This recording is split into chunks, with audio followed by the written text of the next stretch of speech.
Screen visible है मेरी? Yes online काजल, पवन, ध्रुव, screen visible है? Yes sir. Okay. So last time पे हम लोगों ने सुपरवाइज मशीन लर्निंग पढ़ लिया था, अनसुपरवाइज मशीन लर्निंग खत्म कर दिया था. Now after these two modules we are starting another module and that is the module number 8 और मॉड्यूल का नाम है deep learning and neural network. ठीक है, तो डीप लर्निंग और न्यूरल नेटवर्क आज हम लोग पढ़ रहे हैं कि कैसे ये काम करता है, व्हाट आर द लिमिटेशंस, क्या क्या चीजें इसमें होनी चाहिए, क्या क्या नहीं होनी चाहिए. तो पहले हम लोग समझते हैं कि डीप लर्निंग क्या होता है एंड न्यूरल नेटवर्क क्या होता है, एंड देन उसी के ऊपर फिर हम आगे चर्चा करेंगे. तो न्यूरल नेटवर्क जो रहता है,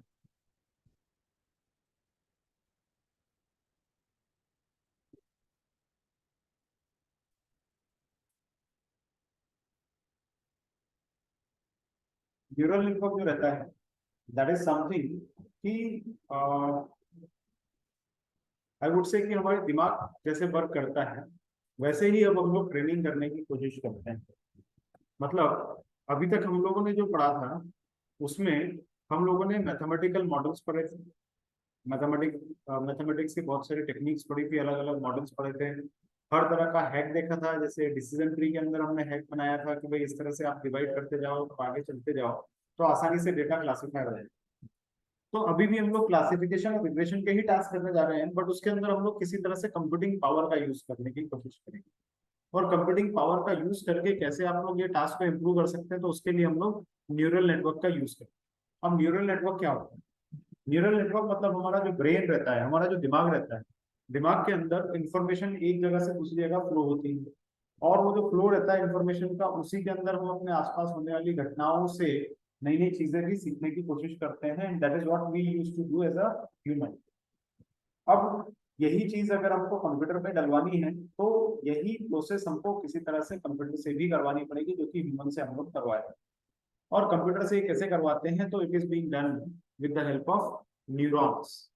तो न्यूरॉन जो रहता है, न्यूरॉन में क्या होता है, अलग अलग सेल्स होती है इस तरह की. ये न्यूरॉन है हमारे दिमाग का और इसमें अलग अलग सेल्स होती हैं, और इन सेल्स के थ्रू इंफॉर्मेशन हमारे अलग अलग बॉडी के पार्ट्स में से ये न्यूरॉन इंफॉर्मेशन कैरी करके लाता है. और कैरी करने के बाद यहाँ से ये लाया, फिर यहाँ से ये लाया.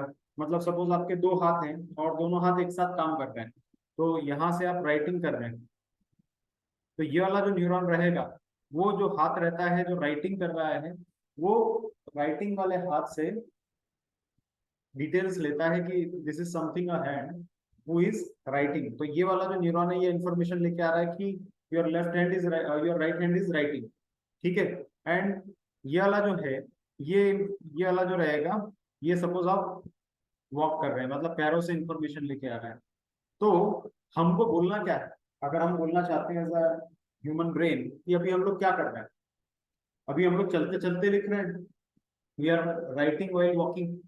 तो राइटिंग अलग एक न्यूरॉन है जो इंफॉर्मेशन लेके आ रहा है, और वॉकिंग एक अलग न्यूरॉन है जो इंफॉर्मेशन लेके आ रहा है. अगर हम दोनों इंफॉर्मेशन को यहाँ पे लाके मर्ज कर देते हैं या प्रोसेस कर देते हैं, तो उससे हमारे पास जो आउटपुट आएगा वो क्या आएगा, मैन वॉकिंग व्हाइल राइटिंग.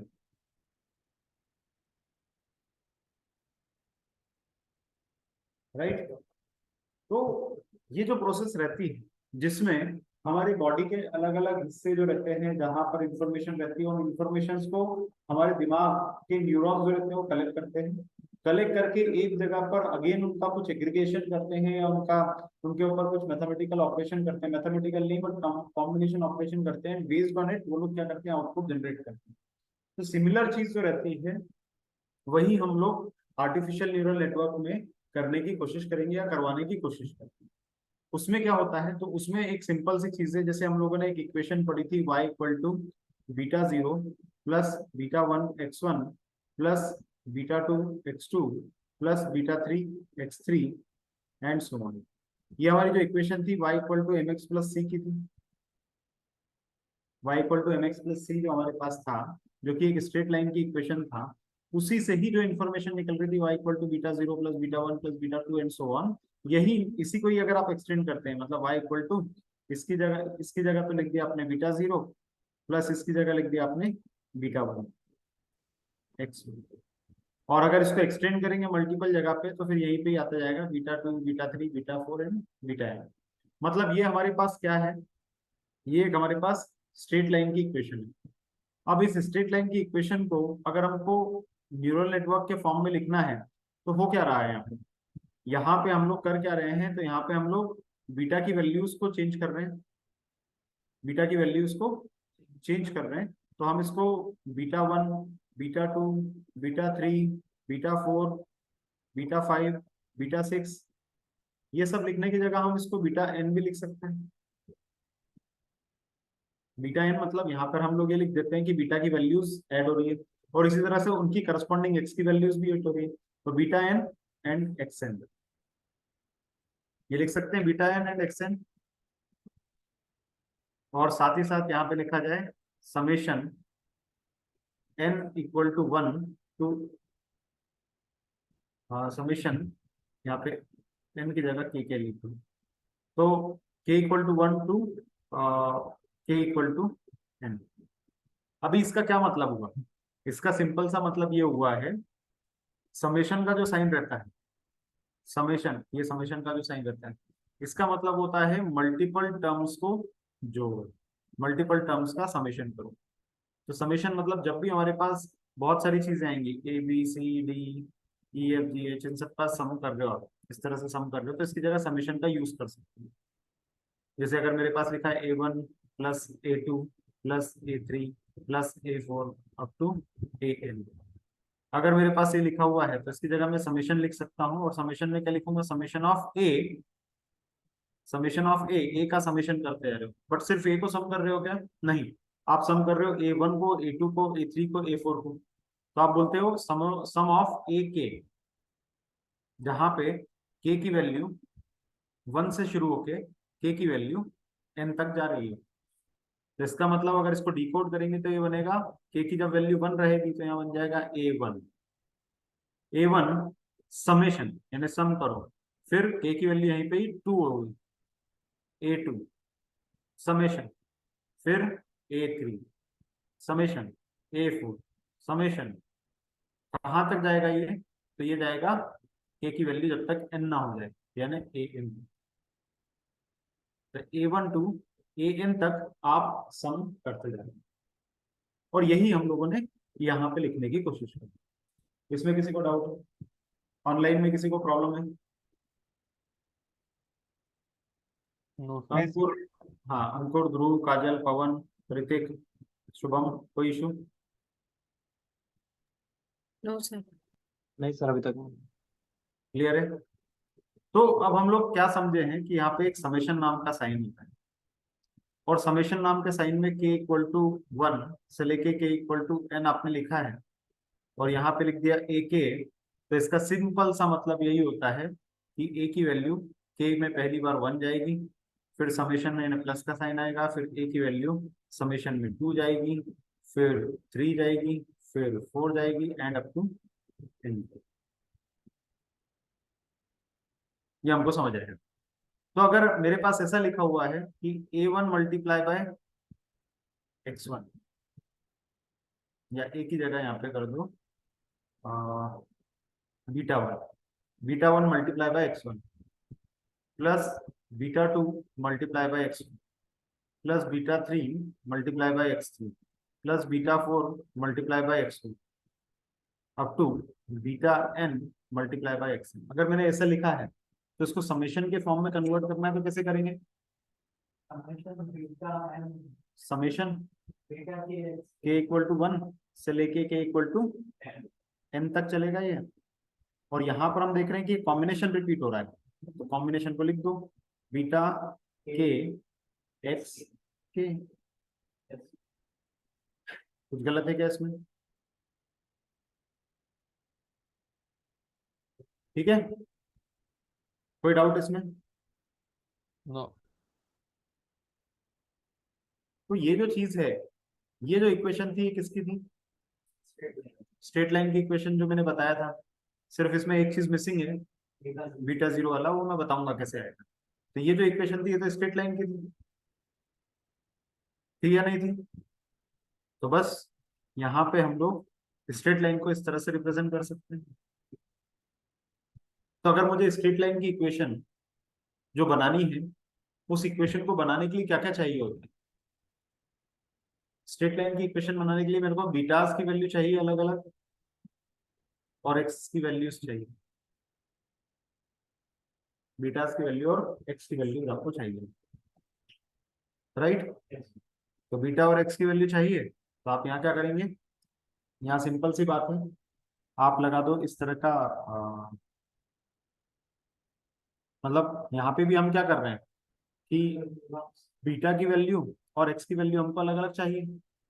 अब बीटा और एक्स मतलब क्या? तो अलग अलग पार्ट्स हमारे जो बॉडी के रहते हैं, वहां से जो इन्फॉर्मेशन आती है वही। मतलब अगर यहीं से हमको एक्स वन आ जाए, अभी हमारे पास जो इक्वेशन थी y equal to beta zero plus beta one x one plus beta two x two plus beta three x three up to beta n x ten, इसके अंदर x one x two x three x n क्या थे? ये input variables थे ना, x one x two x three x four, ऐसे अलग अलग हमारे पास वेरिएबल्स थे। और इन वेरिएबल्स के बेसिस पे आपने क्या निकाला था? वाई। तो वाई जो प्रेडिक्ट हुआ था वो किन से हुआ था? एक्स वेरिएबल से। मतलब ये आया है input from left hand, right hand, left foot और राइट फुट।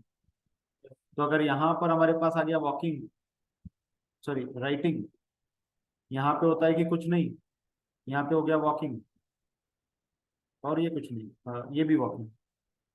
तो इसका मतलब क्या हो गया कि लेफ्ट फुट जो है वो राइट कर रहा है, और सॉरी लेफ्ट हैंड जो है वो राइट कर रहा है, और लेफ्ट और राइट फुट चल रहे हैं। और इस सबको जोड़ दिया, तो हमारे पास जोड़ने के बाद जो नया आया वो आया क्या? एक आदमी है जो लिखते लिखते चल रहा है, समथिंग ऑफ दैट सॉर्ट। मतलब मल्टीपल जगह से जो इनपुट हमको चाहिए होते हैं, उन सभी इनपुट्स को कंबाइन करना और कंबाइन करके नया इक्वेशन बनाना, यही जो काम रहता है यही न्यूरल नेटवर्क का भी होता है। जैसे न्यूरॉन जो रहता है मल्टीपल जगह से इनपुट लेता है, और मल्टीपल इनपुट लेने के बाद में, जैसे ये हमारे फुट लेफ्ट फुट का इनपुट है, ये राइट फुट का इनपुट है, ये लेफ्ट हैंड का इनपुट है, और ये राइट हैंड का इनपुट है। तो ये सारे इनपुट इसने लिए और सबको क्या करा? कंबाइन किया। कंबाइन करके ओवरऑल एक आउटपुट बनाया। ठीक है? तो ये जो चीज होती है, यही जो रहता है कि लेफ्ट हैंड का इनपुट, राइट हैंड का इनपुट, लेफ्ट फुट का इनपुट और राइट फुट का इनपुट, तो उन सबको लिया और वेट से मल्टीप्लाई करके जो कॉम्बिनेशन बनाया, अभी आपने क्या बनाया यहाँ पे? समेशन बनाया। तो समेशन वाला जो है यहाँ पे फंक्शन लगा होगा, जिससे आपको आउटपुट यहाँ पे मिल गया। तो कर रहा है एक तरह से जैसा हमारा न्यूरॉन काम कर रहा था, वैसे ही काम हम लोग न्यूरल नेटवर्क के आर्किटेक्चर में भी करते हैं। ठीक है? अभी तक कोई डाउट है किसी को? सर यहाँ पे बीटा की वैल्यू चेंज कैसे हो रही है? बीटा की वैल्यू चेंज अभी नहीं हो रही है, बट होगी, वो मैं बताऊंगा आपको कैसे होगी। ये बीटा अभी हमारे पास, ये वेट्स को बीटा हम लोग बोलते हैं, ठीक है? तो वो अभी चेंज नहीं हो रही, बट होगी आगे जाके चेंज। कैसे होगी वो मैं बताता हूँ। तो अभी इसी का दूसरा फॉर्म देखेंगे तो ये इस तरह से दिख रहा है। ठीक है? बीटा की जगह हमारे पास यहाँ पे डब्ल्यू है, डब्ल्यू मतलब वेट कहते हैं।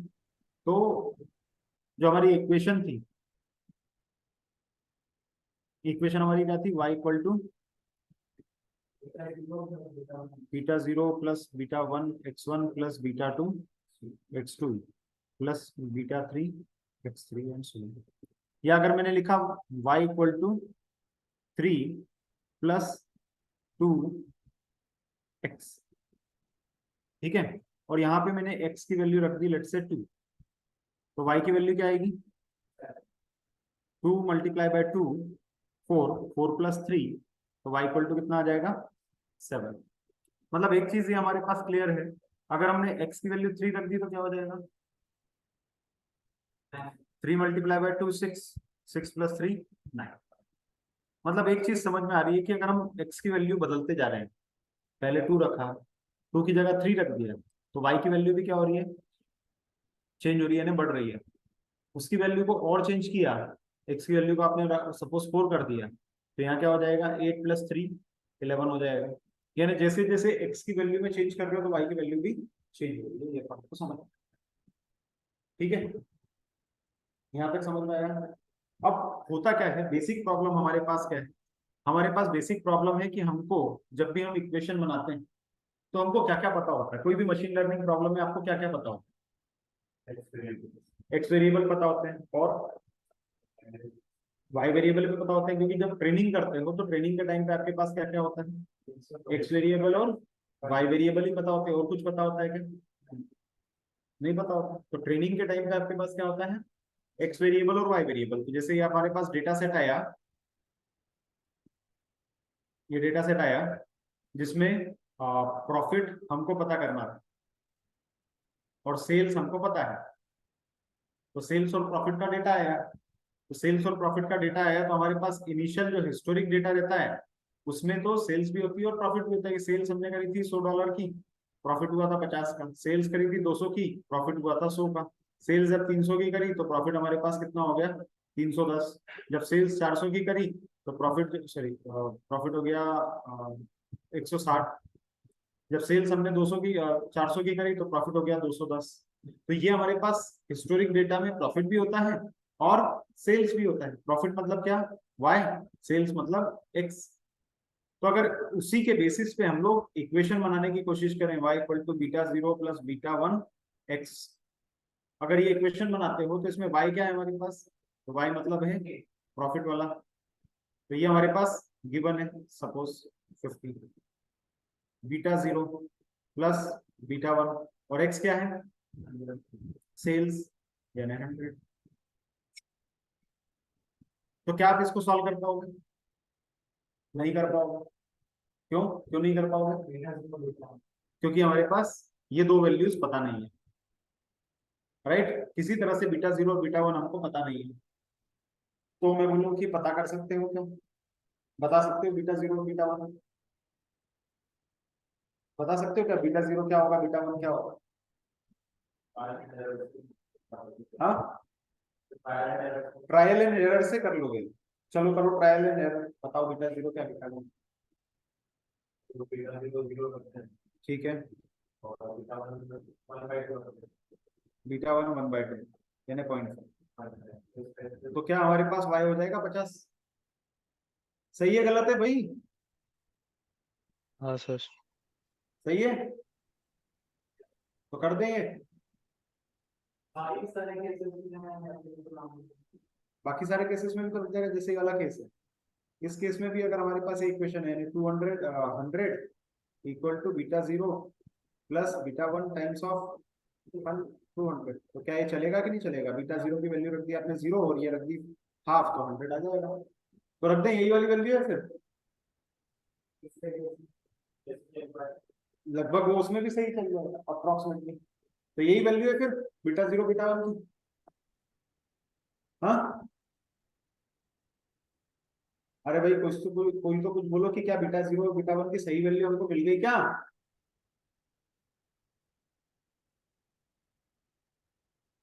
यही है क्या असली वैल्यू, क्यों नहीं असली है ये, कुछ भी हो सकती है ना। अभी ऐसा भी तो हो सकता था यहाँ पे कि भाई इसमें हम लोगों ने रख दिया इसको रख दिया, β1 की वैल्यू रख दी 1 और β0 की वैल्यू में भी रख दी -50,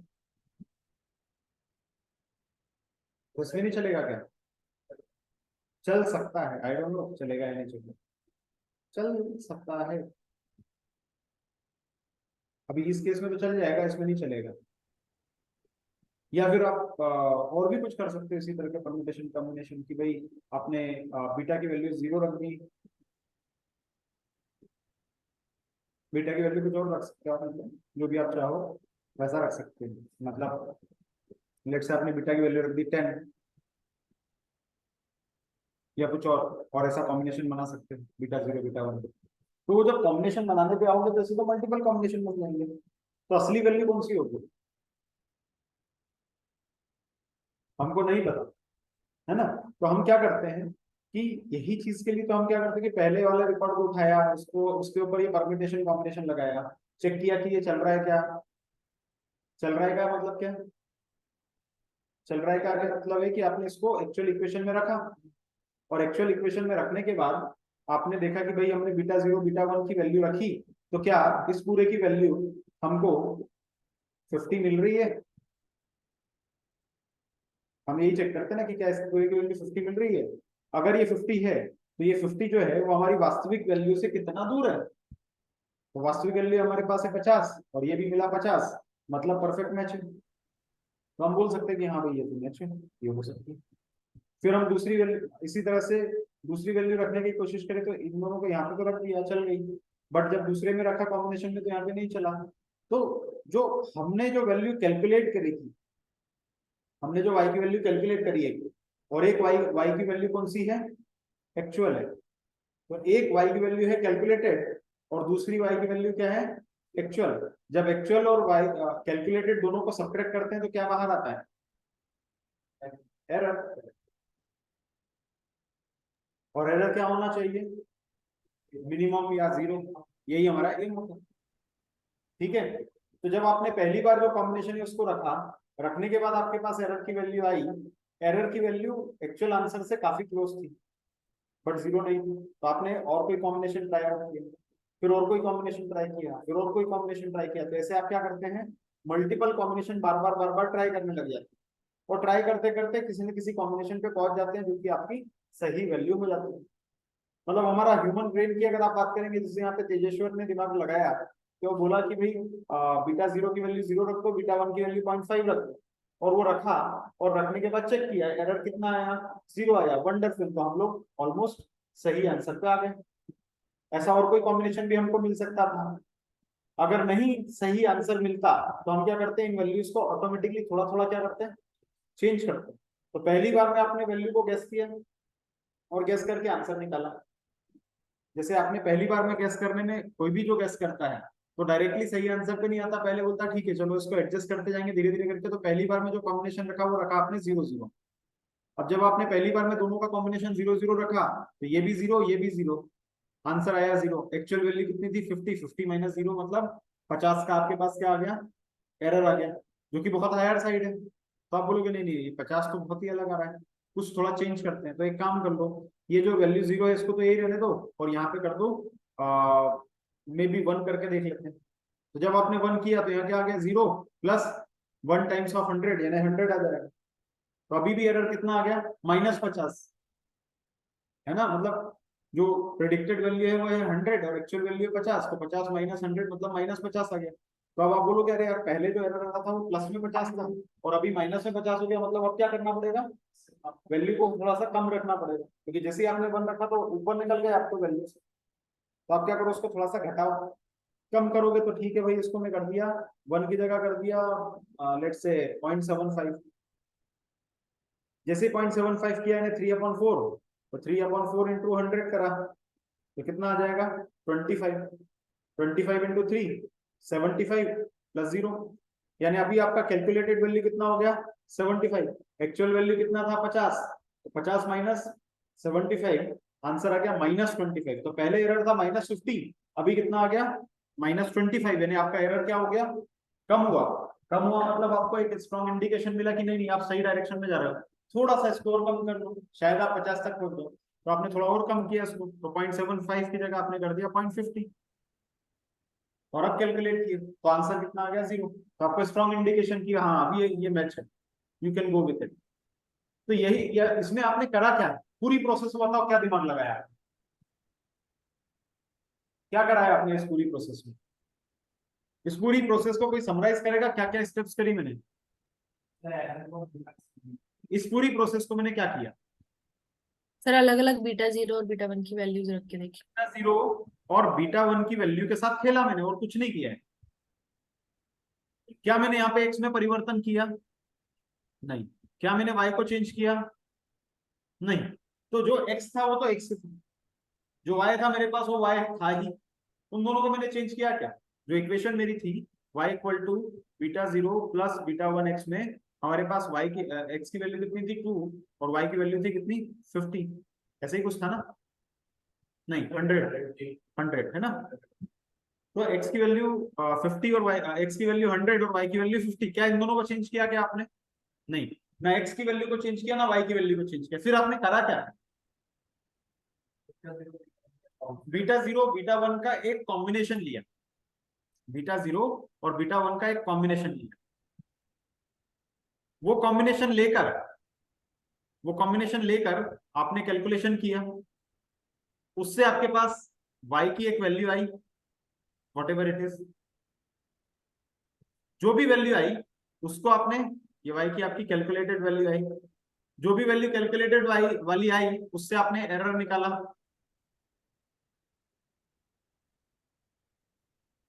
एक्चुअल माइनस कैलकुलेटेड वाला, तो ये आपने क्या निकाला? एरर निकाला।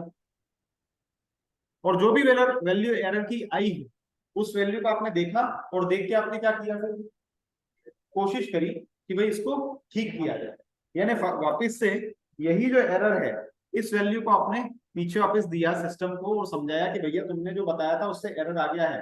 तो हमने क्या करा, इन वैल्यूज को फिर एडजस्ट किया, एडजस्ट करके फिर आप आगे बढ़े, आगे बढ़ के फिर से आपने कैलकुलेट की, कैलकुलेट करके फिर से एरर निकाला, फिर उस एरर का फीडबैक आपने पीछे दिया कि भैया ये जो एरर आ रहा है, या पहले आ रहा था 50 अब आ रहा है -50। तो आपने क्या करा, फिर से पीछे बताया कि नहीं नहीं अभी एरर बढ़ गया, मतलब पहले जो एरर था प्लस में था अभी माइनस में हो गया, दूसरी साइड चले गए, तो अभी क्या करा, इसको एडजस्ट करो। आपने एडजस्ट किया और नई वैल्यू एरर्स की निकाली,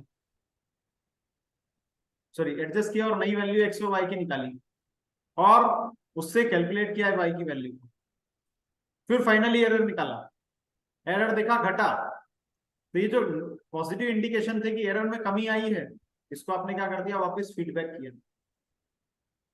और उस फीडबैक के बेसिस पे इनको एडजस्ट किया, उसके बेसिस पे आपने कैलकुलेट किया, उसके बेसिस पे आपने एरर निकाला, एंड देन जहां पे भी आपको लगा कि हाँ राइट रिजल्ट आ गया तो वहां पे आप रुक गए,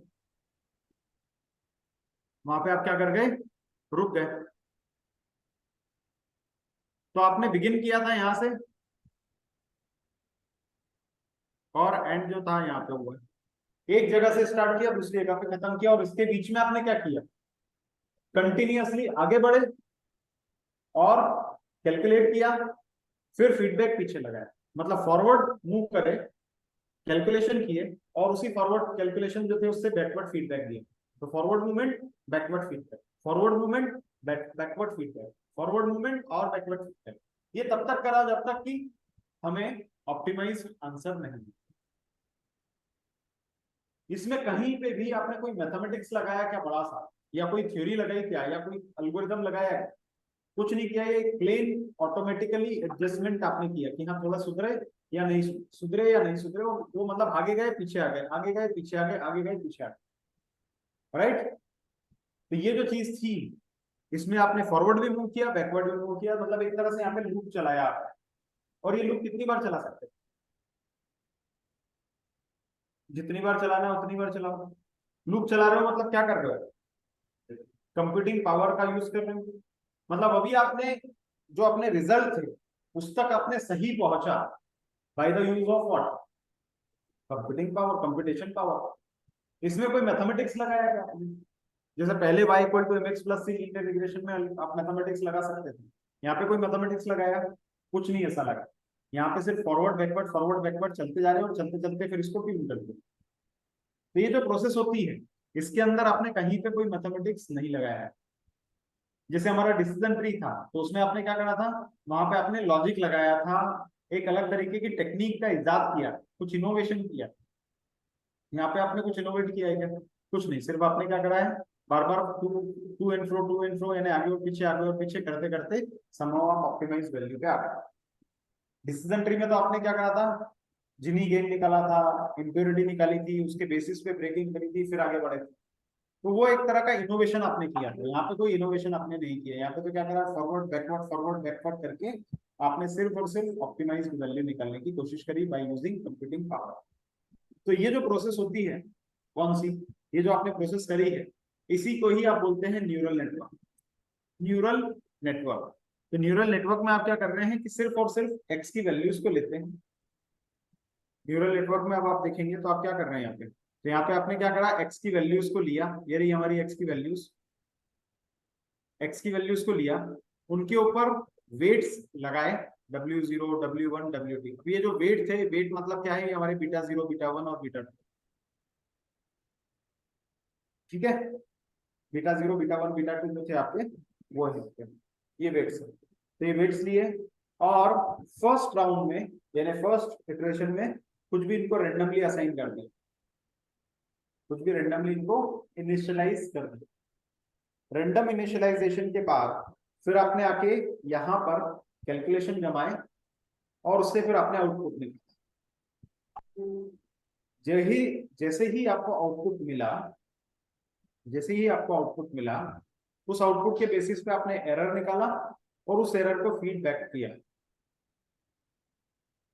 बैकवर्ड फीड किया, बैकवर्ड फीड करके एडजस्टमेंट करे और फिर आगे की तरफ एडजस्ट करके फिर से नई वैल्यूज के साथ में आपने आगे बढ़े, नई वैल्यू के साथ में आगे बढ़े, एरर निकाला, फिर वो जो एरर आया उसको फीडबैक किया पीछे की तरफ, फिर उसके बाद नए W की वैल्यूज आ गई, यानी ये बीटा की वैल्यूज या W की वैल्यूज एडजस्ट हुई,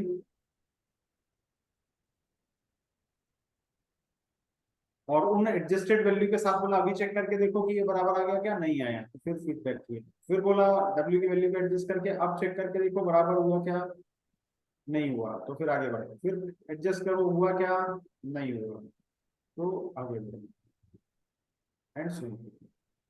तो ये जो चीजें हैं, ये पीछे की तरफ बढ़ना, आगे की तरफ जाना, पीछे की तरफ बढ़ना, आगे की तरफ जाना, that is what is the loop और इटरेशन। और यही जो प्रोसेस हमारी थी, इसी में हम लोग न्यूरल नेटवर्क बनाते हैं। न्यूरल नेटवर्क क्यों कहते हैं इसको, तो इसका सिंपल सा लॉजिक है कि भाई हमारे दिमाग के न्यूरॉन्स वाला जो नेटवर्क रहता है उसको जैसा दिखता है,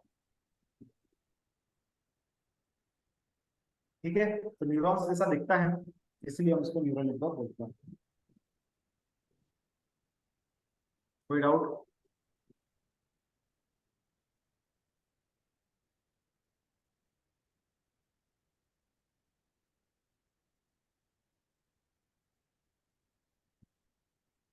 डन? कोई प्रॉब्लम हो, किसी को डाउट हो तो पूछो भाई फटाफट। चलो, तो ये हुआ। अब इसके आगे देखते हैं, फीड फॉरवर्ड न्यूरल नेटवर्क। अब ये क्या चीज होती है? फीड फॉरवर्ड का मतलब आगे बढ़ने वाला। तो फीड फॉरवर्ड न्यूरल नेटवर्क या न्यूरल नेटवर्क हमारा जो रहता है,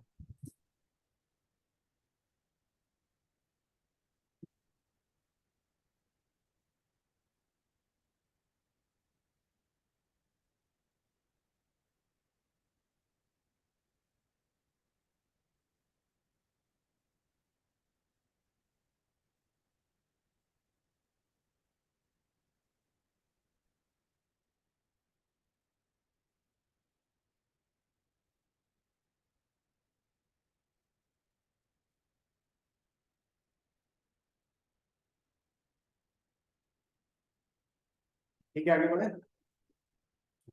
तो अब हमारा जो न्यूरल नेटवर्क होता है, वो बना होता है बहुत सारी लेयर्स, जिनको बोला जाता है, जो फर्स्ट लेयर होती है उसको बोला जाता है इनपुट लेयर, जो बीच वाली होती है उसको हिडन लेयर, और थर्ड वाली को बोलते हैं आउटपुट लेयर। तो आउटपुट लेयर मतलब सिंपल सी बात है, जो आपका आउटपुट जनरेट करके दे रही है।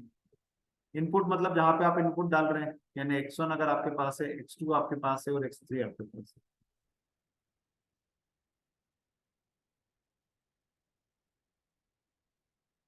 ठीक है, कोई भी प्रॉब्लम आपके पास है तो ये आपका Y जो है वो यहाँ पे मिलेगा, और X1, X2, X3 यहाँ पे मिलेंगे। तो किसी भी न्यूरल नेटवर्क में हमेशा एक इनपुट लेयर होती है और एक ही आउटपुट लेयर होती है, क्योंकि इनपुट आप सिर्फ एक ही जगह से दे सकते हो। इनपुट आपके पास वही रहते हैं जो चेंज नहीं होते, और वो एक ही जगह से दे सकते हो। और एक ही आउटपुट लेयर होती है, तो आउटपुट भी जो रहता है वो एक ही जगह से मिलेगा। भाई कोई भी आप सिस्टम बोल लो, उसमें हमेशा एक ही जगह से इनपुट होता है और एक ही जगह से आउटपुट होता है। बीच में आप क्या कर रहे हो उससे किसी को मतलब नहीं है। राइट। तो हर न्यूरल नेटवर्क में एक इनपुट लेयर होती है और एक आउटपुट लेयर होती है, बीच में जो रहती है उसको बोला जाता है हिडन लेयर। जो हिडन लेयर होती है ये मल्टीपल हो सकती है, ये बहुत सारी हो सकती है, बट हमेशा हर न्यूरल नेटवर्क में एक इनपुट और एक आउटपुट लेयर ही होनी चाहिए। ठीक है, क्यों होता है ऐसा? क्यों होता है ऐसा? तो सपोज, और हिडन लेयर मल्टीपल क्यों होती है, उससे क्या फायदा हो जाता है? तो आ, होता क्या है कि सपोज आपके पास एक ऑब्जेक्ट है, सपोज आपके पास एक ऑब्जेक्ट लाइक चेयर।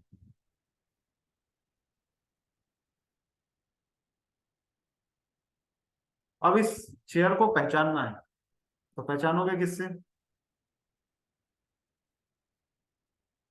आंखों से। तो इनपुट जो भी जाएगा वो तो हमारी आंखों से ही जाएगा। अब जब भी हम ऑब्जेक्ट डिटेक्शन करते हैं, किसी चीज को देखते हैं, तो देखने के लिए हमेशा हमारे पास एक कॉमन चीज होती है, और वो क्या होती है? एक कॉमन तरीका होता है। वो तरीका क्या होता है? तो हमेशा जब भी हम किसी ऑब्जेक्ट को देखते हैं, तो देखते टाइम पे उस ऑब्जेक्ट में अगर उसको पहचानना है, तो हम हमेशा, हमारा दिमाग भी वैसे ही काम करता है कि पहले वर्टिकल लाइंस, या जो लाइंस होती है वर्टिकल वाली, उनको हम आइडेंटिफाई करते हैं।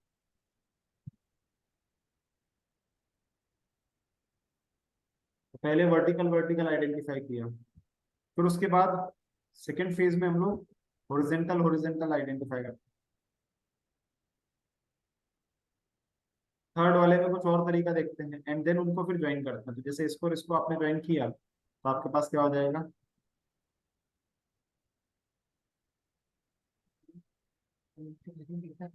उसके साथ ये कंबाइन किया आपने।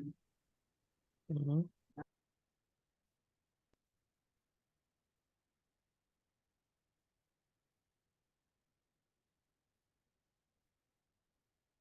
वैसा कुछ बन जाएगा फिर। मतलब आपने क्या किया, इसको दो फेज में किया कि पहले वर्टिकल लाइन, फिर उसके बाद हॉरिजॉन्टल लाइन, एंड देन उसके बाद इसमें कुछ डिटेलिंग होती है, जैसे ये कुछ फोटो वोटो बना हुआ है यहाँ पे किसी का, तो वो तीसरी फेज में आती है।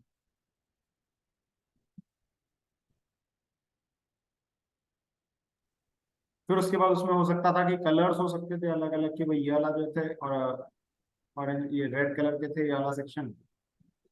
फिर उसके बाद दूसरा सेक्शन जो था वो ब्राउन कलर का था। फिर कोई और सेक्शन जो था वो ग्रीन कलर का था। कलर आइडेंटिफिकेशन आ जाती है। समझे मतलब क्या हो रहा है? कि आपने, कोई आपके पास बड़ा और कॉम्प्लेक्स टास्क है, तो किसी भी बड़े और कॉम्प्लेक्स टास्क को करने के लिए आपने उसको छोटे छोटे पार्ट्स में तोड़ दिया। अब ये जो छोटे छोटे पार्ट्स में तोड़ने वाला जो काम था, वो हमारे पास शायद मशीन लर्निंग में तो अवेलेबल नहीं है। किसी भी एल्गोरिथम में ऐसा है क्या हमारे पास, जिसमें हम बड़े टास्क को छोटे छोटे में तोड़ तोड़ के सॉल्व कर रहे हैं? ऐसा तो कुछ हमने देखा नहीं है अभी।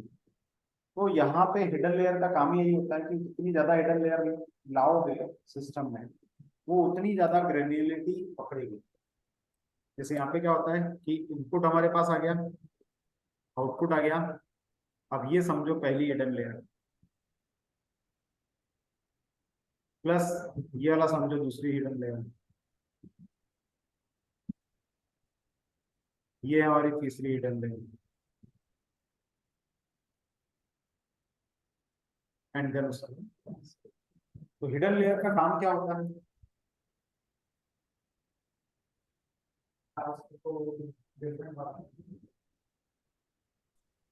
हाँ, एक हिडन लेयर एक टास्क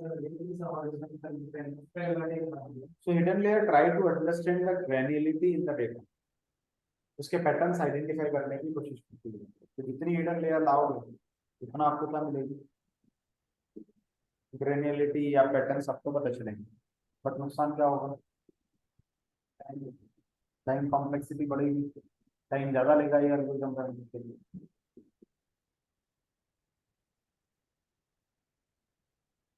राइट। राइट।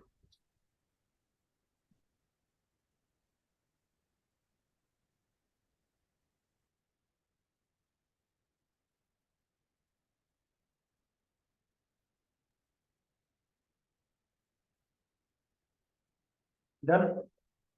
चलो, तो अभी हमको ये समझ में आया कि कोई भी हमारे पास आर्टिफिशियल न्यूरल नेटवर्क रहता है तो इसमें हमारे पास एक इनपुट लेयर होती है, एक आउटपुट लेयर होती है और मल्टीपल हिडन लेयर।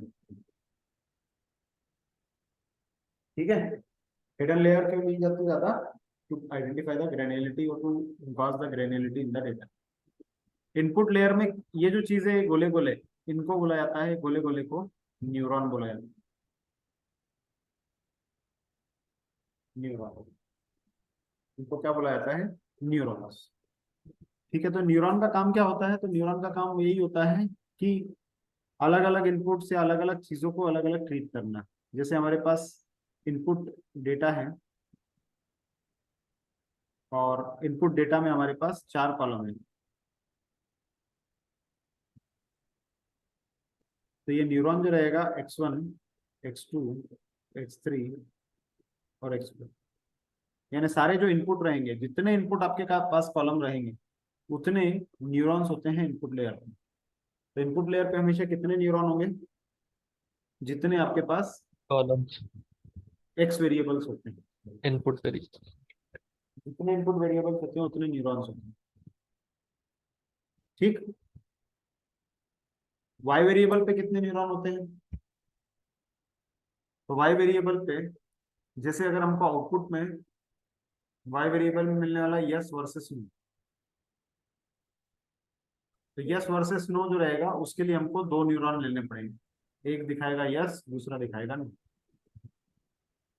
अगर आउटपुट में आपको 3 वैल्यूज मिल रही है, हाई, मीडियम और लो, तो उस केस में हमारे पास 3 न्यूरॉन होंगे, एक दिखाएगी हाई, दूसरी दिखाएगी मीडियम, तीसरी दिखाएगी लो।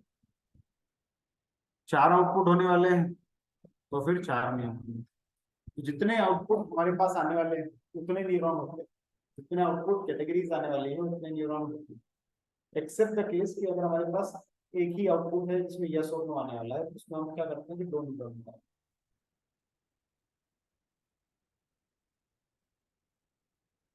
ठीक है,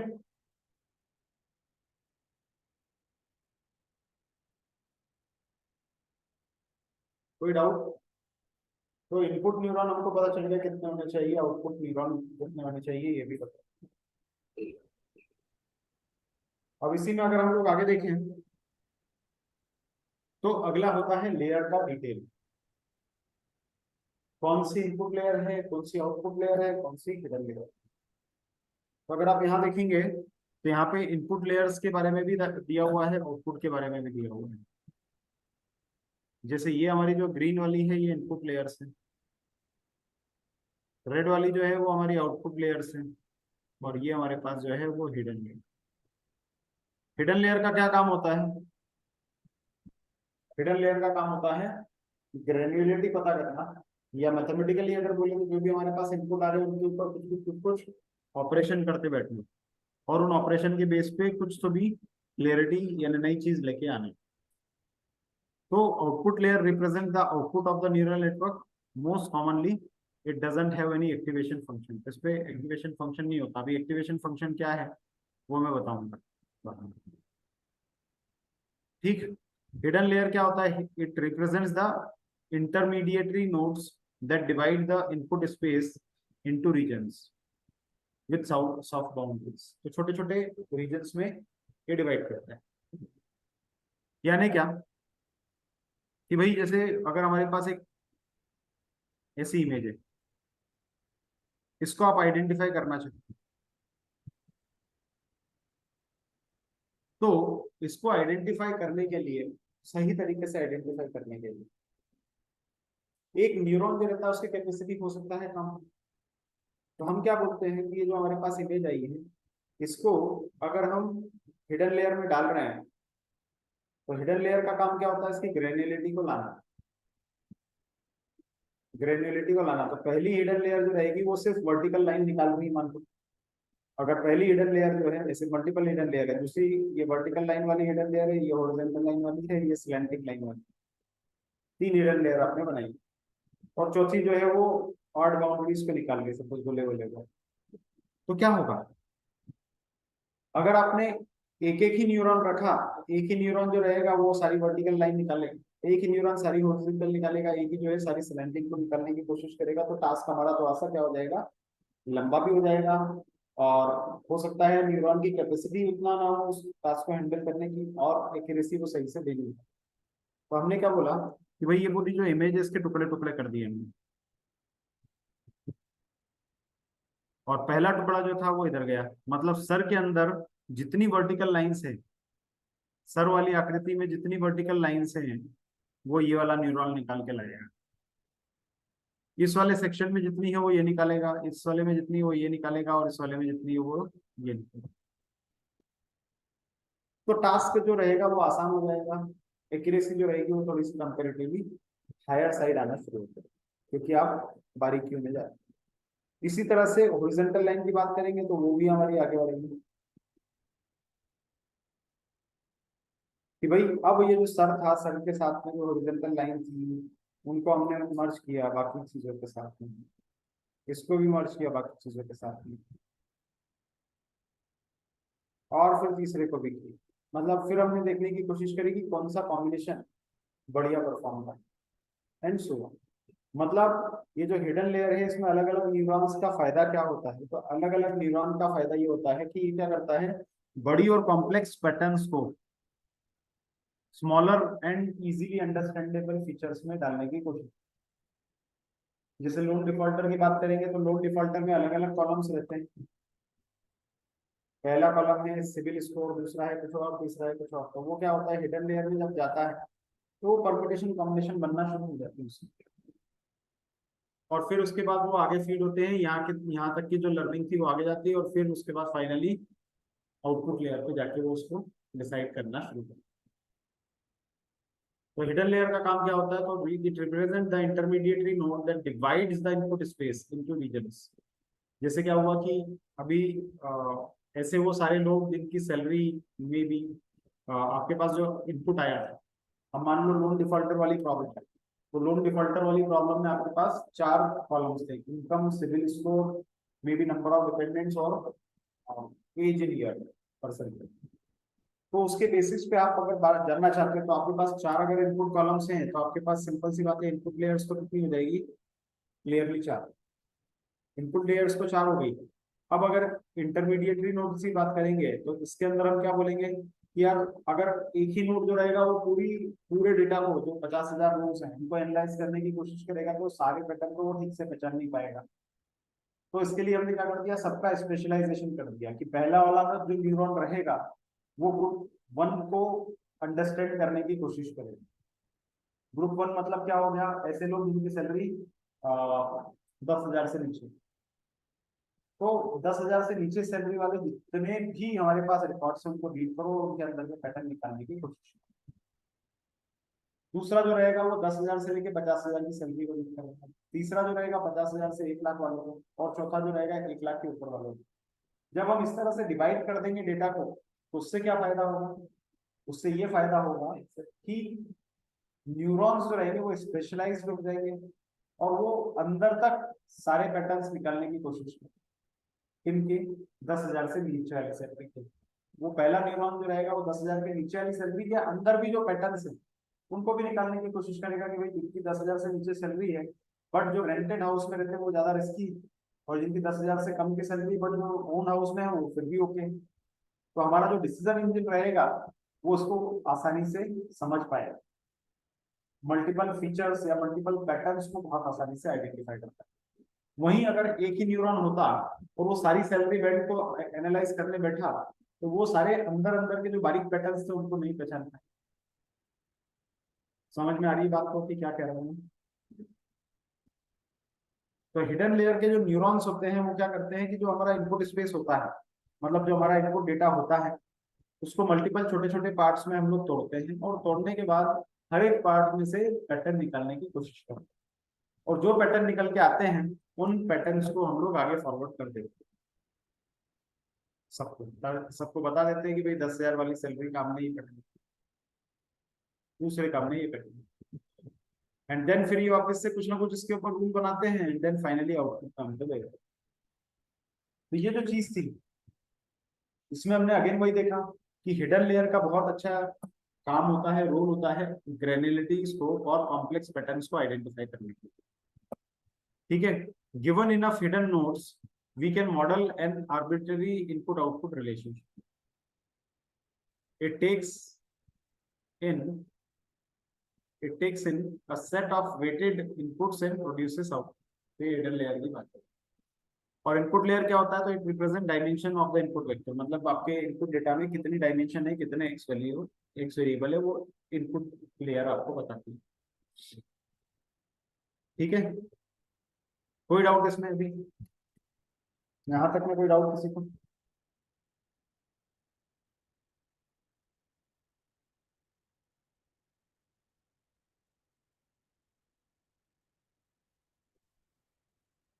बताऊंगा मैं, एक्टिवेशन फंक्शन अभी होल्ड पर रखो।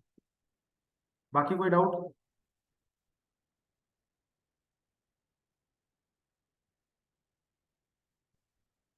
चलो, तो ये आर्किटेक्चर हो गया न्यूरल नेटवर्क का, ये कैसे वर्क करता है। अभी इसी को और थोड़ा समझने की कोशिश करते हैं। तो लेयर्स हमने देखी, लेयर्स देखने के बाद अगला हमारे पास है ट्रेनिंग द मॉडल। मॉडल की जो ट्रेनिंग होती है वो कैसे होती है, तो भाई इनपुट किया हमने, उस इनपुट को हम लोग क्या करते हैं, हिडन लेयर को देखते हैं। हिडन लेयर जो रहता है आगे वाली लेयर से पास करता है और फिर वहां से हमारे पास आउट। ठीक है, जैसे ये जो है, ये ऐसा जो है, तो यहाँ से इनपुट आया, इधर गया, इधर में इसमें जो आउटपुट आया वो सबको फीड किया। नहीं, ऐसा कुछ नहीं, ये तो सिर्फ रिप्रेजेंटेशन। और हमको पता भी नहीं चलेगा कि सेकंड वाले को मिला था अच्छा या थर्ड वाले को मिलेगा, क्योंकि हमारा जो फाइनल रिजल्ट रहेगा वो तो यस और नो आएगा ना। हमें हिडन लेयर का आउटपुट हमको कभी नहीं मिलता। तो स्टेप्स क्या क्या हो गई, चूज द न्यूरल नेटवर्क, फिर उसके बाद एस्टिमेटेड इनपुट्स आपने डाल दिए, जो वेटेज से, तो वेट्स के इनपुट वैल्यूज आपने डाल दी, अप्रोप्रिएट हिडन लेयर वगैरह आपने सिलेक्ट करी, एंड देन उसके बाद उसको आगे की तरफ ट्रेनिंग बढ़वाई। जो भी हमारे पास रिजल्ट आया उसको पीछे की तरफ फीडबैक किया, लर्निंग बढ़वाई, और फिर से सेम प्रोसेस आगे बढ़ाई। ये जो चीज थी, ये न्यूरल नेटवर्क में हम लोग काम करते हैं।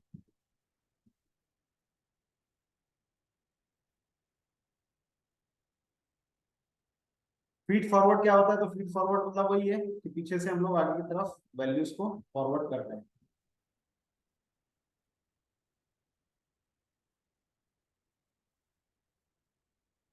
ठीक है, so feed forward neural network and perceptron are very straightforward. They feed information from the front to the back. Neural network are often described as having layers, which each layer consists of either input, hidden or output layer. तो हर एक layer के अंदर input, output और hidden layer होती है। जैसे इसकी, इस वाले की इनपुट लेयर क्या होगा, जो हमको इनपुट लेयर से मिल रहा है वो इनपुट होगा फर्स्ट वाली हिडन लेयर का, और आउटपुट इसका जो होगा वो क्या होगा, जो दूसरी वाली लेयर को इनपुट में जा रहा है। ठीक है,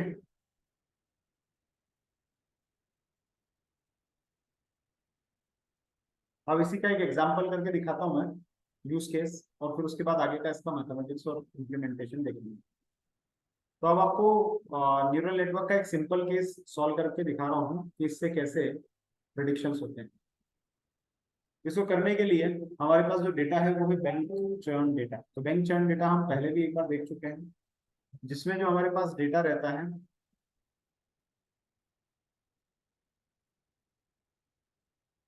ये हमने आई थिंक किसमें पढ़ा है, किसी तो एक एल्गोरिथम में हमने पढ़ा था बैंक चयन डेटा, जिसके अंदर कस्टमर का नाम है, सरनेम है, क्रेडिट स्कोर है, ज्योग्राफी है, जेंडर है, एज है, टेनियर है, नंबर ऑफ प्रोडक्ट्स है, number of card, and then अगर कार्ड एक्टिव है या नहीं है पता नहीं, वो करेगा एस्टिमेट। तो ये हमारे पास कॉलम्स हैं, और हमारा वाई वेरिएबल ये रहा एग्जिटेड और नॉट, मतलब आदमी जो है अभी भी बैंक के साथ है या चला गया है, साथ है या चला गया, ये हमारा वाई वेरिएबल है। तो अब इसके ऊपर अगर न्यूरल नेटवर्क मॉडल बनाने की कोशिश करोगे तो कैसे बनेगी? न्यूरल नेटवर्क के लिए हमने सबसे पहले तो डेटा को इंपोर्ट किया, उसके बाद हेड देखा इसमें, ये रहा हमारा हेड। हाँ ठीक है, तो ये डेटा का हेड देखा, और जितनी क्लासेस है किसकी ज्योग्राफी की उसको वैल्यू काउंट किया, तो हमने देखा 3 ज्योग्राफी है जिसके अंदर ये वर्क करता है। ठीक है, बाकी तो डेटा प्री प्रोसेसिंग है तो मैं उस पर ज्यादा काम नहीं करूंगा। अब हमने क्या करा, एक्स और वाई वेरिएबल को ब्रेक किया। ये हमेशा हम करते आ रहे हैं ताकि एक्स वेरिएबल और वाई वेरिएबल अलग अलग हो जाए, और फिर हम एक्स को जहाँ यूज करना वहां करेंगे, वाई को जहाँ करना वहां। इसके बाद डेटा की लेबल एन्कोडिंग कर दी। क्यों? क्योंकि यहाँ पे हमारे पास अगर देखेंगे तो ये फ्रांस स्पेन वगैरह है, फीमेल मेल है, तो ये क्या है, मैथमेटिकल, ये जो हमारे पास है टेक्स्ट में है, और हमारा जो न्यूरल नेटवर्क रहता है अगेन मैथमेटिकल मॉडल, तो इसकी लेबलिंग करना जरूरी है, इसलिए आपने लेबल एन्कोडर लगा दिया। ठीक है, तो लेबल एन्कोडर लगाया डेटा पे, आउटपुट्स देखिए। ठीक, अब लेबल एन्कोडर लगाने के बाद अगला जो चीज आपने करा है वो क्या करा, सेम लेबल एनकोडर आपने जेंडर पे भी लगा दिया, मेल फीमेल वाले पे। ठीक है, और कंट्रीज पे भी लगा दिया। ये तो एनकोडिंग करी है जो आपको पता है, क्या प्रॉब्लम आ रही है इसमें।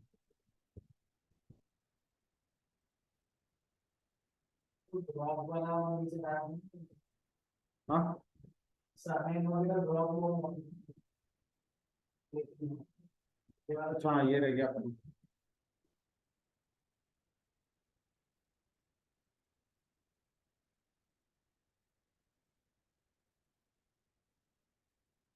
हाँ वो उसी के कारण ये देखो, ये सारे फ्रांस स्पेन फ्रेंच और ये सब जो थे वो अब 0 2 2 2 बना गए।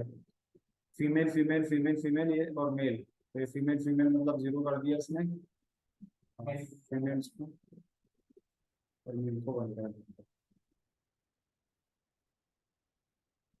यहाँ पे भी वैसे ही कुछ हो रहा है कंट्रीज के लिए। और अब अगर हम लोग शेप देखते हैं तो हमारा आ जाता है 1000:12।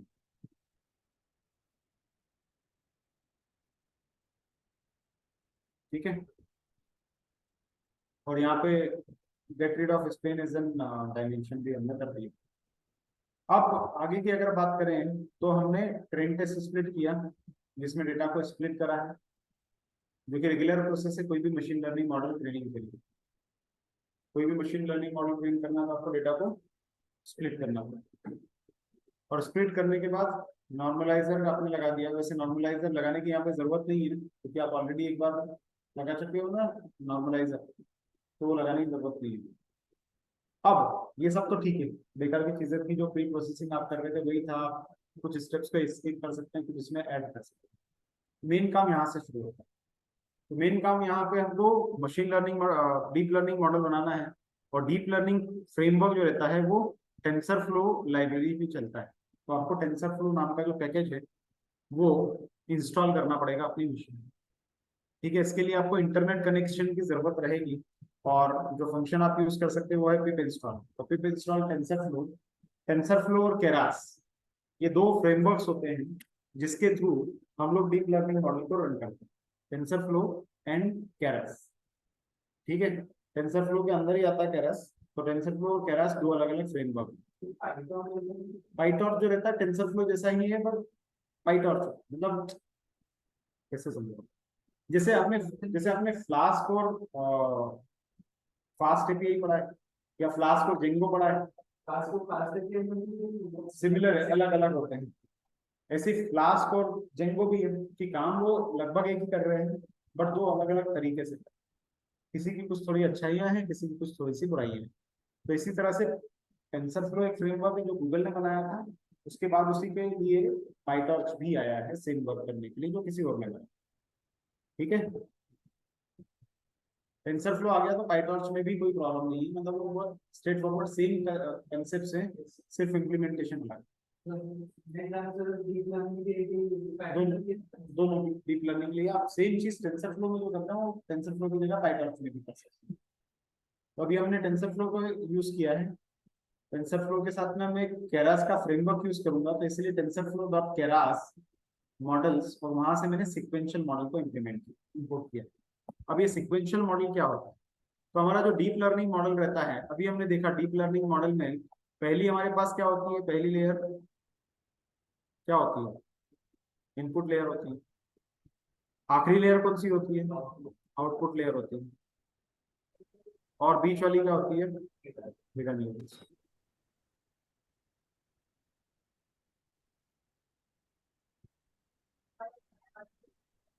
तो सेम चीज यहाँ पर भी है, सेम चीज यहाँ पर भी है, बस आपको एक एक करके जमाते जाना। तो जब आप केरास मॉडल को इंपोर्ट करते हैं, तो केरास मॉडल को इंपोर्ट करने के बाद जैसे ही आपने सिक्वेंशियल को इंपोर्ट किया, तो सिक्वेंशियल मतलब क्या है, खाली खोखा आपको दे देगा, खाली डब्बा होता है और कुछ नहीं होता। तो सिक्वेंशियल मॉडल मतलब क्या है, हमारा खाली डब्बा मॉडल।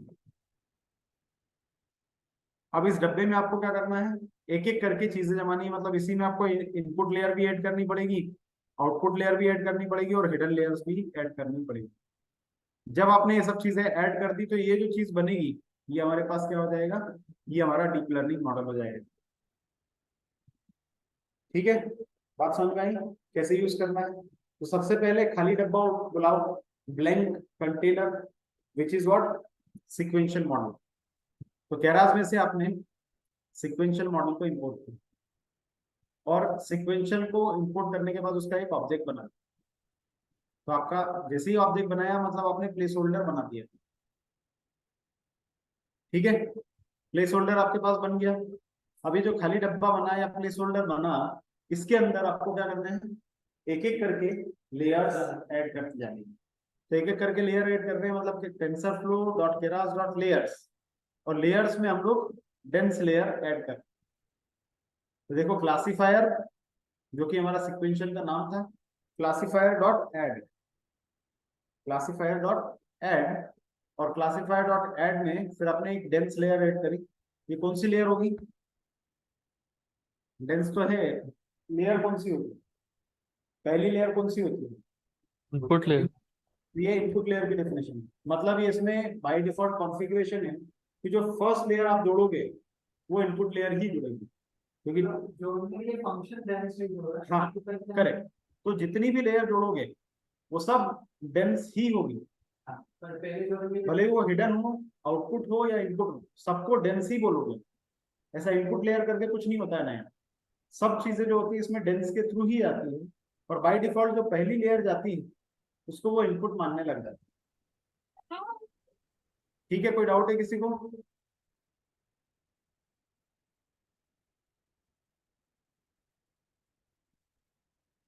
आगे बढ़ो। सर ये डेंस कोई एक टर्म, सर कोई स्पेसिफिक टर्म है या फिर सिर्फ एक जार्गन है? फंक्शन है, फंक्शन, वो लेयर का नाम है, मतलब फंक्शन होती है। जब भी आपने डेंस फंक्शन यूज किया, तो डेंस फंक्शन का मतलब ही होता है कि जो सिक्वेंशियल मॉडल होता है उसमें लेयर ऐड करो। ओके। जो सिक्वेंशियल मॉडल है उसमें लेयर ऐड करो, बट वो लेयर कौन सी है, क्या वो इनपुट लेयर है, क्या आउटपुट है, क्या हिडन है, ये डेंस फंक्शन नहीं बताता, वो ऑटोमेटिकली अंडरस्टूड होता है। तो सिक्वेंशियल मतलब ये रहा, और ये सब जो है ये डेंस लेयर्स है। ठीक है, ओके, बात समझ में आ गई? समझ गया। अब जो लेयर का जो नेचर है उसके बेसिस पे डिसाइड होता है कि वो जो लेयर है वो इनपुट है या आउटपुट है या फिर हिडन है। तो जो डेफिनेशन रहती है उसके बेसिस पे हम लोग डिसाइड करते हैं कि भाई कौन सी लेयर। क्लियर? तो अगर बात करेंगे यहाँ पे, तो हमने क्लासिफायर डॉट ऐड, और यहाँ पे आपने डेंस सेट किया है। डेंस के साथ में अभी एक्टिवेशन क्या होता है फंक्शन, उसके बारे में बाद में बात करेंगे। तो अभी हमने एक्टिवेशन फंक्शन रेल्यू ऐड कर दिया है, बताऊंगा क्या होता है क्यों होता है ये, बट रेल्यू ऐड कर दिया। और फिर इसके बाद आता है इनपुट डायमेंशन। इनपुट डायमेंशन मतलब कि पहली लेयर ही है, पहली लेयर कौन सी है ये, इनपुट लेयर। तो इनपुट लेयर में कितने न्यूरॉन्स जाएंगे, यहाँ पे हम इनपुट डायमेंशन से ओवर करते हैं। तो कितने न्यूरॉन है यहाँ पे, कितने कॉलम है आपके पास, टोटल 12 कॉलम थे। देखते हैं, ये रहा हमारा डेटा सेट। तो इसमें कितने कॉलम है, कितने एक्स वेरिएबल है, 1 2 3 4 5 6 7 8 9 10 और 11, 12 12 13 और 14, 14 है। बट 14 में से हमने ये ड्रॉप कर दिया है और ये ड्रॉप कर चुके हैं, तो अभी कितने बचे, 12।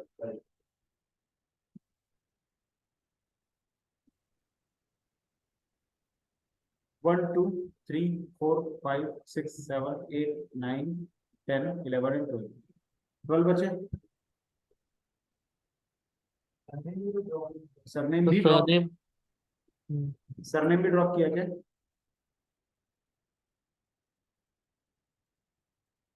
हाँ सरनेम भी हम लोगों ने ड्रॉप कर दिया होगा। रुको मैं देखता हूँ यहाँ पे सरनेम ड्रॉप किया गया।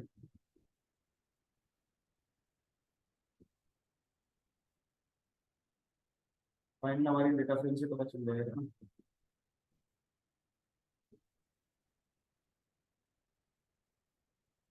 ये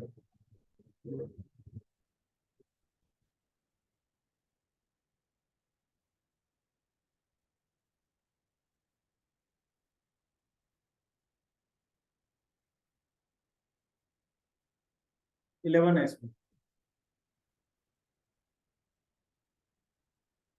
कैसे कैसे,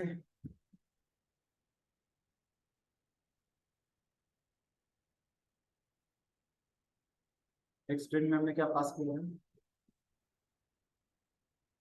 एक्स और वाई किया है ना। तो पहले एक्स देख लेते हैं ऐसे,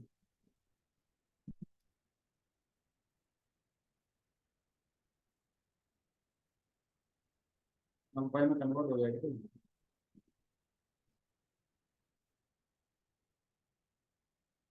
नाम नहीं आते,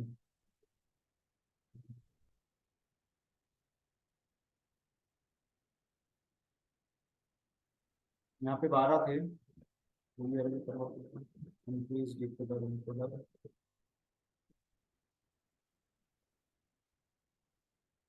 बट एनीवेज हमारे पास 11 कॉलम है, ये हमको दिख रहा है इससे। सर आउटपुट वेरिएबल भी इंक्लूड करेंगे हम इनपुट में। आउटपुट वेरिएबल अलग से डालते हैं। हाँ शायद दैट्स द रीजन कि 11 ही कॉलम है। नहीं 11 तो हमने देखा ना भाई, ये हमारा इनपुट जो एक्स ये यहाँ था, यही तो हम पास कर रहे हैं यहाँ पे। ये आ रहा है ना 11 कॉलम्स। अभी आउटपुट तो लिया ही नहीं इसने, सिर्फ एक स्ट्रिंग लिया है। ठीक है, तो इनपुट में हमारे पास 11 कॉलम ही है, और 11 कॉलम है इसलिए हम लोगों ने इनपुट डायमेंशन को कितना लग दिया, 11। ठीक है, बात समझ में आ गई। अब जो इनपुट लेयर रहती है,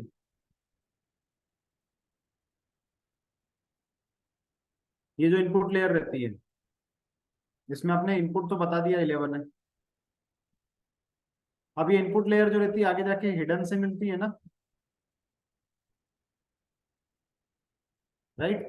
तो जो इनपुट लेयर जब डिफाइन करते हो उसी टाइम पे ही आपको बताना पड़ेगा कि इसमें से जो आउटपुट बनेंगे, यानी जो हिडन लेयर है उसमें कितने न्यूरॉन आने वाले हैं। ठीक है, तो इनपुट लेयर के डेफिनेशन के टाइम पे ही आप हिडन लेयर के नंबर ऑफ न्यूरॉन्स को बताते हैं। और वो कैसे बताते हैं, तो वो बताने के लिए हमारे पास है यूनिट्स नाम का फंक्शन। तो यूनिट ये बताता है कि इस वाली इनपुट लेयर में से कितने आउटपुट बाहर निकलने वाले, तो इसमें से 6 निकलने वाले। ये 6 कैसे डिसाइड हुआ, नॉर्मली, ऐसा कोई थंब रूल नहीं है, नॉर्मली इनपुट और आउटपुट के बीच का जो एवरेज होता है वो देखते हैं। तो इनपुट में हमारे पास है 11, आउटपुट में हमारे पास है 1 या 2, तो उसका एक मोटा मोटा एवरेज निकालोगे तो 6 के आसपास आता है। बट ये कोई थंब रूल नहीं है, कोई सही कैलकुलेशन नहीं है, आप अपनी मर्जी से इसमें जितने न्यूरॉन डालने हैं वो डाल सकते हैं। ज्यादा न्यूरॉन डालोगे तो ज्यादा, सिंपल सी बात है, आपका जो हिडन लेयर में अगर न्यूरॉन ज्यादा है इसका मतलब क्या है, ज्यादा बारीकियां देखने की कोशिश करता है। ज्यादा हिडन लेयर से इसका मतलब क्या है, बहुत ज्यादा बारीकी में जा रहा है।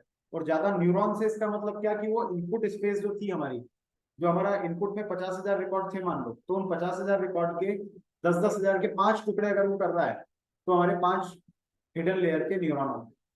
अगर वही 10,000 के मतलब 50,000 को 10 टुकड़ों में बांट रहा है, 5,000 के टुकड़ों में, तो क्या हो जाएगा हमारे पास 10 न्यूरॉन हो जाएंगे हिडन।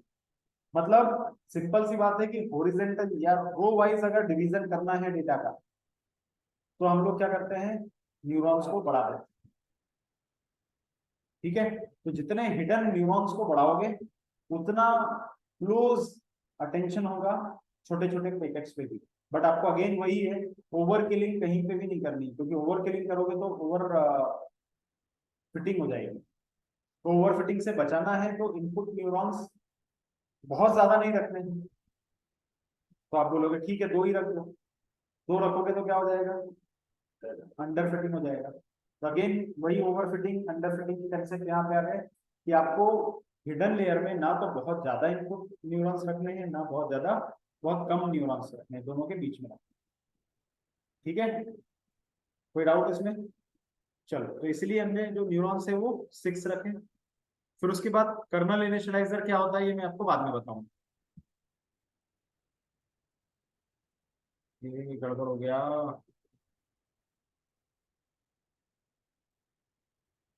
हाँ ठीक है, टेंसर फ्लो इंस्टॉल किया, इसके बाद सिक्वेंशियल मॉडल को मैंने रन करना है। तो ये मैंने रन किया, मतलब एक नया मॉडल इनिशियलाइज किया।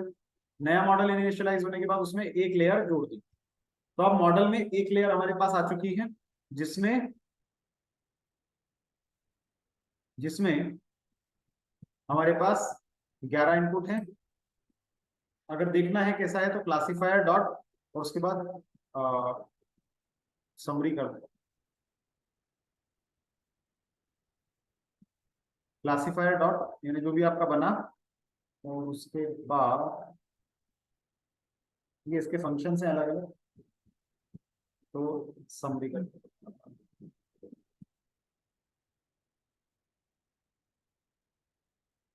समरी करके देखो,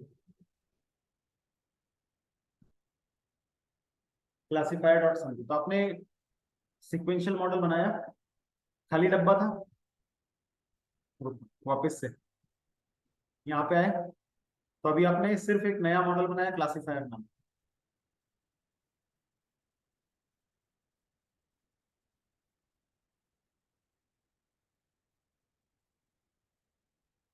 the model this model has not yet build the model first by calling build and calling the function. तो अभी आपने समरी फंक्शन यहाँ पे क्यों नहीं चला, क्योंकि आपने जस्ट इसको इनिशियलाइज किया। फिर उसके बाद यहाँ पे आपने इसको डेंस लेयर ऐड कर दी। अब समरी चला रहे हो तो चल रहा है, ठीक है। और मॉडल का नाम भी आते जा रहा है ऑटोमेटिकली, सिक्वेंशियल 4 करके, पहले था सिक्वेंशियल 3। याद आया नहीं? एक बार फिर से अब देखोगे तो अभी तक सिक्वेंशियल 4 था मॉडल का नाम। अब देखना कितना होगा, ये सिक्वेंशियल 4 था, मैं फिर से इसको रन कर रहा हूँ, ये सिक्वेंशियल 5 यानी नया मॉडल बन गया। तो ये पहचानने का तरीका है कि पुराने मॉडल में आप लेयर ऐड कर रहे हो या नए मॉडल में कर रहे हो। आप इसको चाहो तो नाम वगैरह रिनेम कर सकते हो, सिक्वेंशियल 5 की जगह कुछ और आए, बट सिक्वेंशियल मॉडल ही 5वां मॉडल है। ठीक है, पीछे के 4 भी हम देखना पड़ेगा मेरे को, मैंने आज तक कभी देखा नहीं, और पॉसिबली हो सकता है।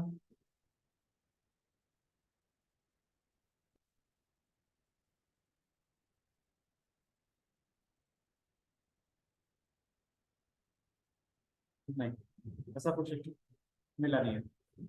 हो सकता है कि हो, मेरे को अभी ध्यान नहीं कोई कमांड ऐसी जिससे पुराने वाले को देख सकते हैं। बट ये तो समझ में आ गया कि नया था, और उसके अंदर आपने क्या करा, एक डेंस लेयर जोड़ दी। एक डेंस लेयर जोड़ दी, उस डेंस लेयर में से उसका अगर शेप देखोगे, उस डेंस लेयर का शेप देखोगे तो उसमें से आउटपुट कुछ नहीं आ रहा है, बट उसका शेप है 6। मतलब उस डेंस लेयर में से 6 हमारे पास बाहर जा रहे हैं।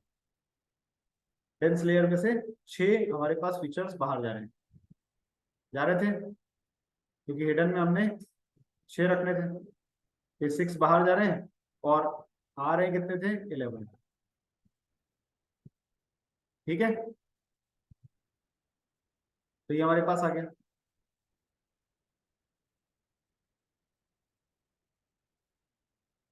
डन। अब इसमें हमने क्या करा, तो हमारे पास एक लेयर तो जुड़ गई है, मतलब अब हमारा जो मॉडल है वो कुछ ऐसा दिख रहा है। सर इसमें टोटल परम्स क्या है 72?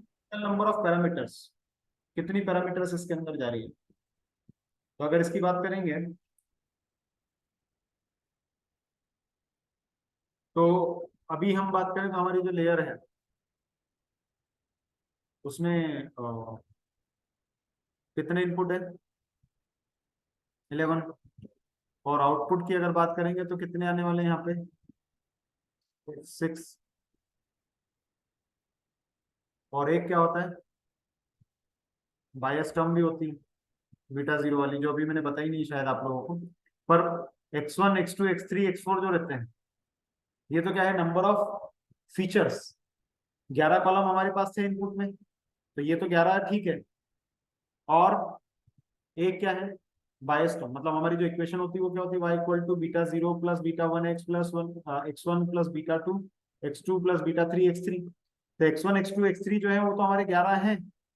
और यहाँ पे जो एक चीज है, यहाँ पे x नहीं रहता कोई भी, पर फिर भी इसको इक्वेशन में तो होना चाहिए।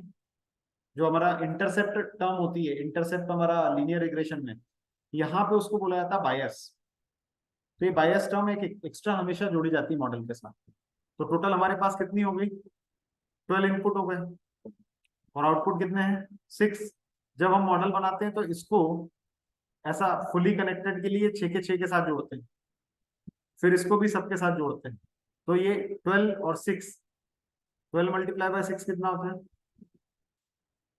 हाँ 72। तो 72 पैरामीटर्स। कि इतनी पैरामीटर्स को ट्रेन करना, या मॉडल इतनी पैरामीटर्स पे ट्रेन हो रहा है, वो ये बताता है। ठीक है,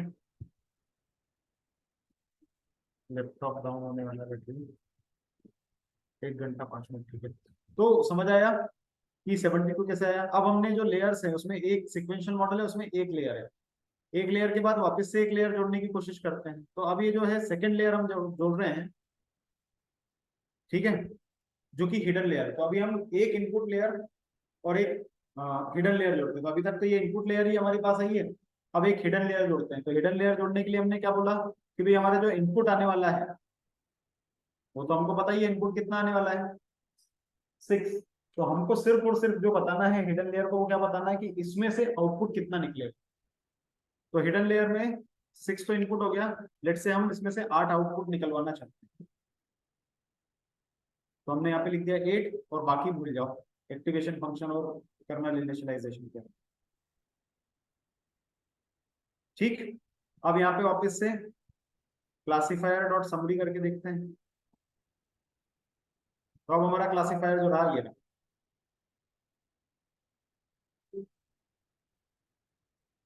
ठीक है,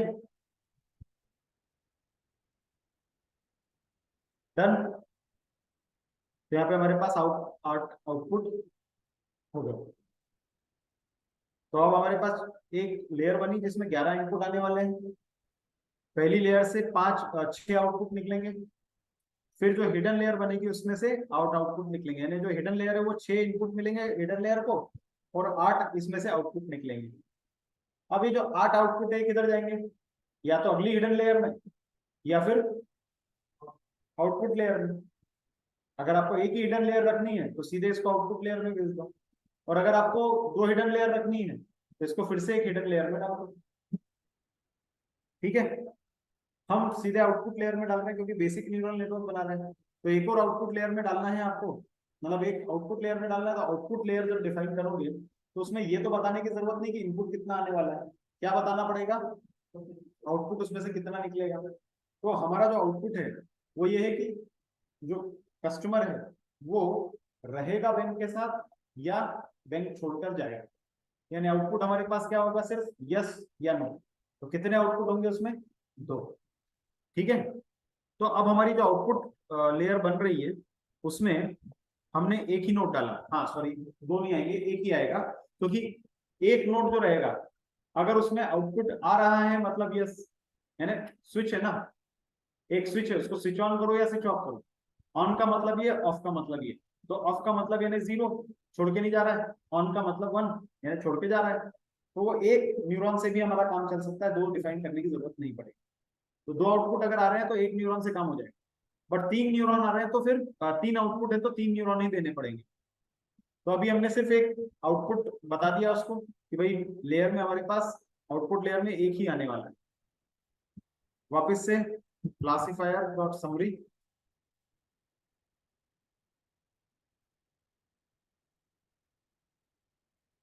और अब देखेंगे तो वही सीक्वेंशियल मॉडल 5, उसमें तीन लेयर आ गई। अब इसमें हमारे पास एक आउटपुट लेयर है।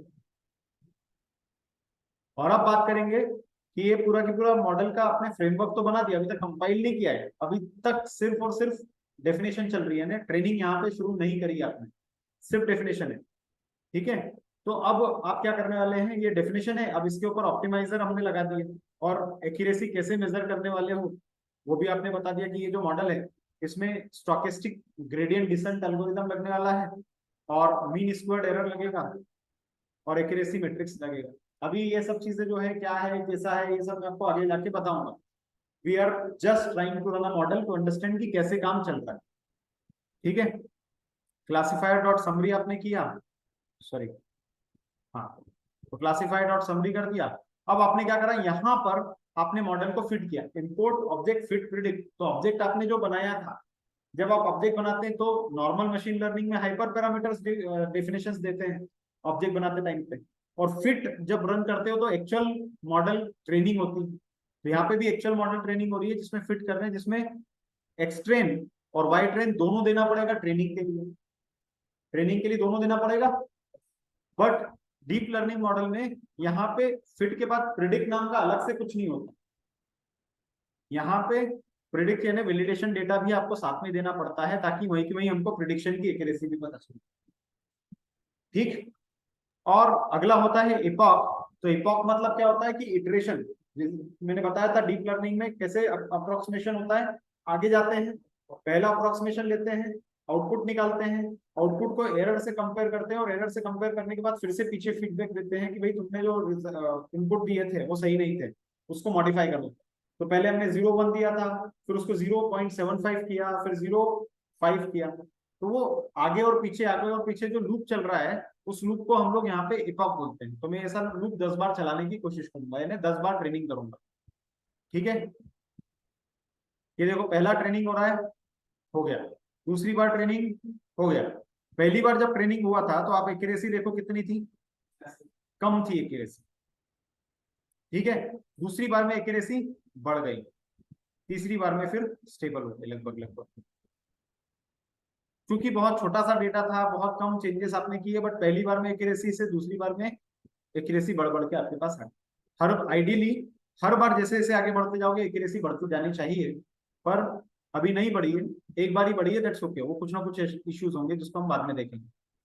और उसके बाद ये आपका मॉडल ट्रेन होकर तैयार हो चुका है, डीप लर्निंग मॉडल। अब आपको सिर्फ क्लासिफायर डॉट प्रिडिक्ट लगाना है। तो फिट के बाद सीधे प्रिडिक्ट करोगे टेस्ट डेटा पे फाइनल रिजल्ट के लिए। ठीक है, ये प्रिडिक्शन हो गए, और प्रिडिक्शन आने के बाद आप देख रहे हैं ट्रू फॉल्स वाला जो काम था। ट्रू फॉल्स वाला मतलब क्या कि ये प्रोबेबिलिटी में आंसर देता है कि इसके जाने की प्रोबेबिलिटी कितनी है। तो हमने बोला कि 0.5 से ज्यादा है तो चला जाएगा, 0.5 से कम है तो रह जाएगा। एंड देन उसके बाद कंफ्यूजन मैट्रिक्स आपने बना दिया, तो एक कंफ्यूजन मैट्रिक्स बन गया। अभी मॉडल आपका बिल्कुल गलत बना है, उसमें मैंने ज्यादा कुछ किया नहीं है, उसको इम्प्रोवाइज भी नहीं किया, बट स्टिल आपका मॉडल बनकर तैयार हो चुका है। तो ये डीप लर्निंग मॉडल है, बहुत ही बेसिक वाला, एकदम शुरू वाला। इसमें अभी हमने कुछ भी खास समझा नहीं है। इसमें सिर्फ हमने ये समझा कि कैसे डीप लर्निंग मॉडल में डेफिनेशंस आती है और कैसे उसके अंदर लेयर्स ऐड ऑन होती है। ठीक है, बट अब इसके अंदर की जो बारीकियां हैं, जो एक्टिवेशन फंक्शन है वो क्या होता है, किस तरह के ऑप्टिमाइजर्स लगाते हो, कैसे हाइपर पैरामीटर ट्यूनिंग वगैरह करते हो, ये सब चीजें बोल। अभी ऑप्टिमाइजेशन और बाकी सब कुछ भी नहीं किया। ठीक है, यहां तक में किसी को कोई डाउट है, कोई प्रॉब्लम किसी को? तो ये था introduction to artificial neural network जो अभी हम लोगों ने देखा। ठीक है, अब इसके बाद इसी मॉडल को हम लोग ऑप्टिमाइज करेंगे, इसमें अलग अलग पैरामीटर्स पढ़ेंगे, इसमें किस चीज का मतलब क्या होता है वो समझने की कोशिश करेंगे, वो करेंगे अगले सेशन। ठीक है, आज हम लोग यही